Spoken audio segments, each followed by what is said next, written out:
kasaysayan, kababalaghan, politika, current events, at iba pa.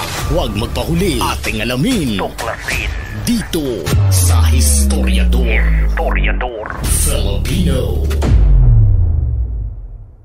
Sa mundo ng mafia, ang maging isang taksil ay walang kapatawaran kahit pa gaano kalaki ang iyong naging ambag sa organisasyon. Pero sa huli, kapag ikaw ay mahuling magtaksil, ay siguradong susundan ka ng kilabot kahit saan ka man makaabot. Si Joseph the Animal Barbosa ay isang kilalang mobster at hitman sa Amerika noong dekada 60. Siya ay may dugong Portuges at naninirahan sa Bedford, Massachusetts. Kilala siya sa kanyang pagiging brutal, walang takot, at sa kanyang kakayahang tumudas ng walang pag-aalinlangan. Isa siya sa mga pinakakinakakatakutang pirador ng Patriarca Crime Family na siyang pangunahing sindikato ng mafia sa New England noong kalagitnaan ng dekada 50 hanggang unang bahagi ng 1960s. Ay nagsimulang makilala si Barbosa bilang isang matigas na tauhan ng mafia. Una siyang nasangkot sa mga maliliit na krimen tulad ng pagnanakaw, pagpupuslit ng mga kontrabando, hanggang sa siya ay naging maskulo na ng sindikato. Dahil sa kanyang marahas na ugali ay madali siyang nakapasok sa mas mataas na antas ng krimen, at dito na siya naging isang hitman. Tinatayang higit sa 20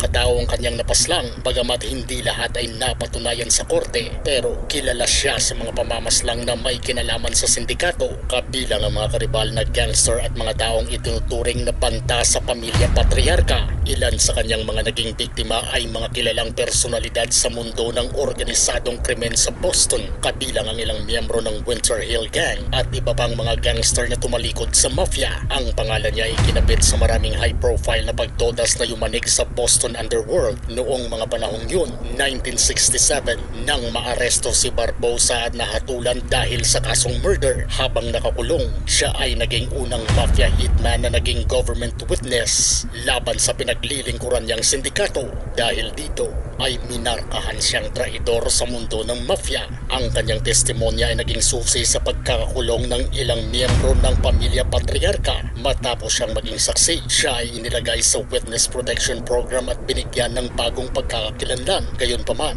kahit anong pagtatago ang gawin niya, ay hindi pa rin siya nakaligtas sa galit ng mafia. February 11, 1976, natagpuan na lang siyang may tama ng baril sa kanyang tirahan sa San Francisco, California. Isang malinaw na mensahe ng mafia na walang ligtas ang mga tumataksil. Tinuldukan rin ang kanyang buhay sa parehong marahas na paraan na kanya ring naging gawain noon.